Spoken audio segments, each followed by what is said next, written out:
Hello, welcome to my channel. Good morning ಎಲ್ಲರಿಗೂ. ಎಲ್ಲರೂ ಹೇಗಿದ್ದೀರಿ? ನೀವೆಲ್ಲ ಚೆನ್ನಾಗಿದ್ದೀರಾ ಅಂತ ಭಾವಿಸ್ತಾ ನಾನು ಕೂಡ ತುಂಬ ಚೆನ್ನಾಗಿದ್ದೀನಿ.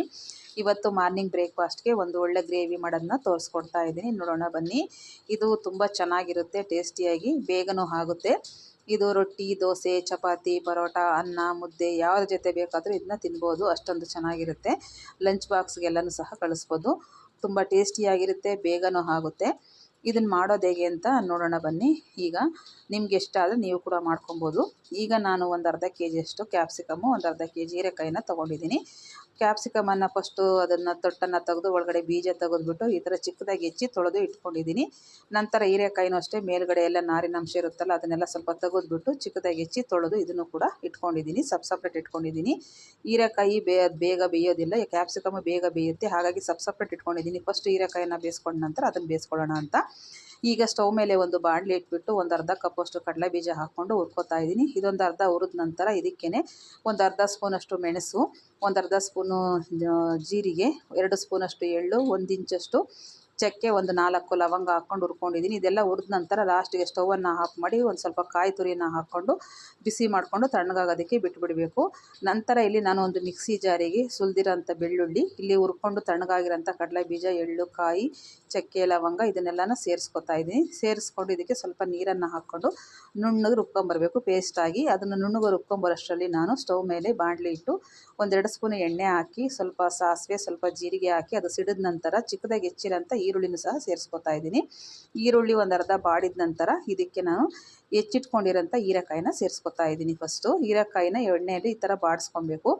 ಯಾಕಂದರೆ ಇದು ಸ್ವಲ್ಪ ಲೇಟ್ ಆಗುತ್ತೆ ಬೇಯೋದು, ಕ್ಯಾಪ್ಸಿಕಮ್ ಬೇಗ ಬೆಂದ್ಬಿಡುತ್ತೆ. ಹಾಗಾಗಿ ಫಸ್ಟು ಹೀರೆಕಾಯಿನ ಹಾಕ್ಕೊಂಡು ಇಲ್ಲಿ ಒಂದು 50% ನಾವು ಒಗ್ಗರಣೆಯಲ್ಲೇ ಬೇಯಿಸ್ಕೊಬೇಕು. ಆಮೇಲೆ ನಾವು ಕ್ಯಾಪ್ಸಿಕಮ್ನ ಸೇರಿಸ್ಕೊಬೇಕು. ಈಗ ಒಂದು ಅರ್ಧ ಸ್ಪೂನಷ್ಟು ಅರಿಶಿನ ಸೇರಿಸ್ಕೊಂಡು ನಾನು ಇಲ್ಲಿ ಫ್ರೈ ಮಾಡ್ಕೊತಾ ಇದ್ದೀನಿ. ಈ ಟೈಮಲ್ಲಿ ಅರಿಶಿನ ಯಾಕೆ ಹಾಕ್ತಂದರೆ ಸ್ವಲ್ಪ ಹೀರೆಕಾಯಿ ಏನಾದ್ರು ಕಹಿ ಇದ್ದರೆ ಅರಿಶಿನ ಹಾಕಿ ಉರಿಯೋದ್ರಿಂದ ಕಹಿ ಅಂಶ ಹೊರಟೋಗುತ್ತೆ ಅಂತ.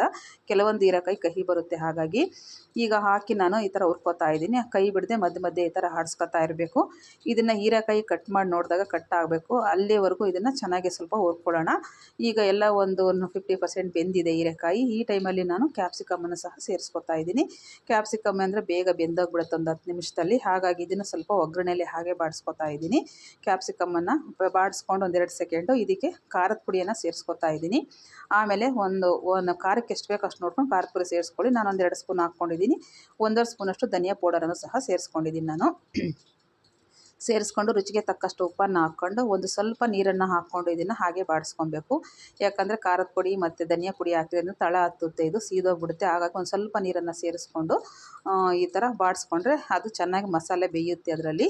ಈಗ ನಾನು ಹಾಕಿದ್ದನ್ನೆಲ್ಲ ಹುರ್ಕೊಂಡಿದ್ದೀನಿ. ಹುರ್ಕೊಂಡ ನಂತರ ಈಗ ನಾನು ರುಬ್ಕೊಂಬಂದಿರೋಂಥ ಪೇಸ್ಟನ್ನು ಸಹ ಇದಕ್ಕೆ ಸೇರಿಸ್ಕೊತಾ ಇದ್ದೀನಿ. ಈಗ ರುಬ್ಕೊಂಬಂದಿದ್ದು ಈ ಥರ ನುಣ್ಣಗೆ ರುಬ್ಕೊಬೇಕು. ರುಬ್ಬಿರೋ ಅಂಥದ್ದನ್ನ ಇದಕ್ಕೆ ಹಾಕ್ಕೊಂಡು ಎಲ್ಲ ಒಂದು ಮಿಕ್ಸ್ ಮಾಡ್ಕೊಳ್ಳೋಣ. ಮಿಕ್ಸ್ ಮಾಡಿಕೊಂಡು ನಿಮಗೆ ಗ್ರೇವಿ ಯಾವ ಥರ ಬೇಕೋ, ತಿಕ್ಕಾಗಿ ಬೇಕಾ, ಸೆಮಿ ಗ್ರೇವಿ ಬೇಕಾ ನೋಡಿಕೊಂಡು ನೀರನ್ನು ಸೇರಿಸ್ಕೊಳ್ಳಿ. ನಾನು ಮಿಕ್ಸಿ ಜಾರಿಗೆ 1-2 ಲೋಟದಷ್ಟು ನೀರನ್ನು ಸೇರಿಸ್ಕೊಂಡು ಅದಕ್ಕೆ ಹಾಕೋತಾ ಇದ್ದೀನಿ. ಇದು ಕಡಲೆ ಬೀಜ ಎಲ್ಲ ಹಾಕಿರೋದ್ರಿಂದ ಬೇಗ ತಿಕ್ಕಾಗ್ಬಿಡುತ್ತೆ ಗ್ರೇವಿ, ಹಾಗಾಗಿ ನನಗೆ ಸೆಮಿ ಗ್ರೇವಿ ಬೇಕು. ಹಾಗಾಗಿ ಇನ್ನೊಂದು ಸ್ವಲ್ಪ ನೀರನ್ನು ಸೇರಿಸ್ಕೊತಾ ಇದ್ದೀನಿ. ನಾನು ನೀರನ್ನು ಸೇರಿಸ್ಕೊಂಡು ಎಲ್ಲ ಮಿಕ್ಸ್ ಮಾಡಿಬಿಟ್ಟು ಇದನ್ನು ನಾನು ಕುದಿಯೋದಕ್ಕೆ ಬಿಟ್ಬಿಡ್ತೀನಿ. ಇದೆಲ್ಲ ಬೆಂದಿರೋದ್ರಿಂದ ಜಾಸ್ತಿ ಏನು ಇದನ್ನು ಬೇಯಿಸೋಂಥ ಅವಶ್ಯಕತೆ ಇಲ್ಲ. ಒಂದು 10 ನಿಮಿಷ ಕುದಿಸ್ಕೊಂಡ್ರೆ ಸಾಕು, ಹಸಿ ಸ್ಮೆಲ್ ಹೋಗೋವರೆಗೂ. ಈಗ ನಾನೆಲ್ಲ ಮಿಕ್ಸ್ ಮಾಡಿಬಿಟ್ಟು ಒಂದು ಪ್ಲೇಟನ್ನು ಕ್ಲೋಸ್ ಮಾಡಿ ಈಗ ಒಂದು 10 ನಿಮಿಷ ನಾನು ಇದನ್ನು ಕುದಿಸ್ಕೊತಾ ಇದ್ದೀನಿ. ಮಧ್ಯೆ ಕೈ ಆಡಿಸ್ಕೊತಾ ಇರಬೇಕು ಈ ಥರ, ಇಲ್ಲಾಂದರೆ ಕಡಲೆ ಬೀಜ ಹಾಕಿರೋದ್ರಿಂದ ತಳ ಹಿಡಿದ್ಬಿಡುತ್ತೆ. ಅದಕ್ಕಾಗಿ ಈ ಥರ ಎಲ್ಲ ಮಿಕ್ಸ್ ಮಾಡ್ಕೊಂಡು 10 ನಿಮಿಷ, ಒಂದು 15 ನಿಮಿಷ ಬೇಯಿಸ್ಕೊಂಡ್ಬಿಟ್ರೆ ಗ್ರೇವಿ ಬೆಂದೋಗ್ಬಿಡುತ್ತೆ. ಆಮೇಲೆ ಗ್ರೇವಿ ಸಹ ತಿಕ್ಕಾಗುತ್ತೆ, ಸ್ವಲ್ಪ ಗಟ್ಟಿ ಬರುತ್ತೆ ಗ್ರೇವಿ. ಆರಿದ ಮೇಲೂ ಸಹ ಇನ್ನೂ ಸ್ವಲ್ಪ ಗಟ್ಟಿ ಬರುತ್ತೆ. ಹಾಗಾಗಿ ನೀವು ನೀರನ್ನು ನೋಡಿಕೊಂಡು ಸೇರಿಸ್ಕೊಳ್ಳಿ.